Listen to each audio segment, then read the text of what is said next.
В записи, сохранившейся в его бумагах, иезуит Жан де Бребёв обещал не дрогнуть, если благодать мученичества будет послана ему, недостойному слуге возлюбленного Иисуса. Подробности смерти отца Жана де Бребёв записаны иезуитом Кристофером Рено со слов Гуронов. Рено был сапожником из числа Донны пожизненных слуг, которые работали в миссиях за крышу, одежду и еду. Трудно сказать, насколько хорошо сапожник знал язык Гуронов, или как сильно на этот раз иезуитское начальство в Риме отредактировало текст для публикации в ежегодных иезуитских хрониках. Чем кровожаднее выглядели аборигены и чем тяжелее лишение миссионеров, тем больше пожертвований можно было собрать на иезуитские миссии. Итак, иезуитский миссионер де Бребёв погиб в марте 1649 года в Новой Франции, на территории современной Канады. Священники Жан де Бребёв и Габриэль Алиман вместе с дружественными им гуронами были взяты в плен враждебными иракезами.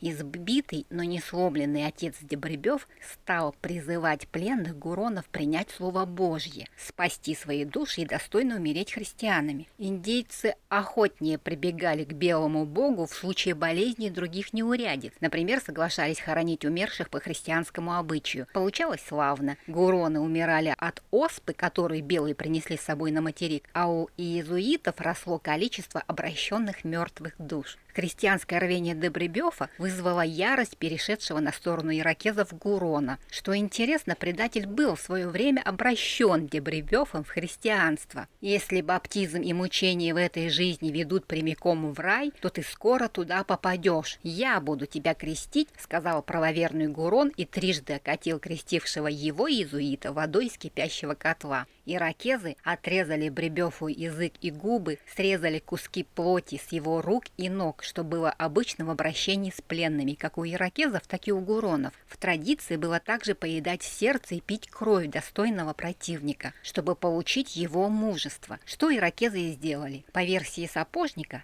или Рима, неожиданно продвинутые в вопросах чуждой им религии иракезы мучили де Бребёва со словами: «Чем больше мучаешься, тем больше будет вознаграждение Бога». Через 3 месяца под давлением иракезов миссия иезуитов покинула землю гуронов. Сапожник Рено выварил тела де Бребёва и Валимана в растворе извести, чтобы отделить плоть от костей. Останки были сложены в общий гроб и захоронены, а кости высушены и отправлены в Квебек как христианские реликвии. В 1930 году де Бребёв и Валиман были канонизированы католической церковью. Де Бребёв был назван святым мучеником и апостолом гуронов. Гуроны, когда-то мощное, процветающее племя, почти вымерло из-за эпидемий и войн, а частью слилось с другими племенами. Самое большое количество этнических гуронов проживает сейчас на территории провинции Квебек. В церкви святого Джозефа, возведенном на исторической земле гуронов, долго хранилась половина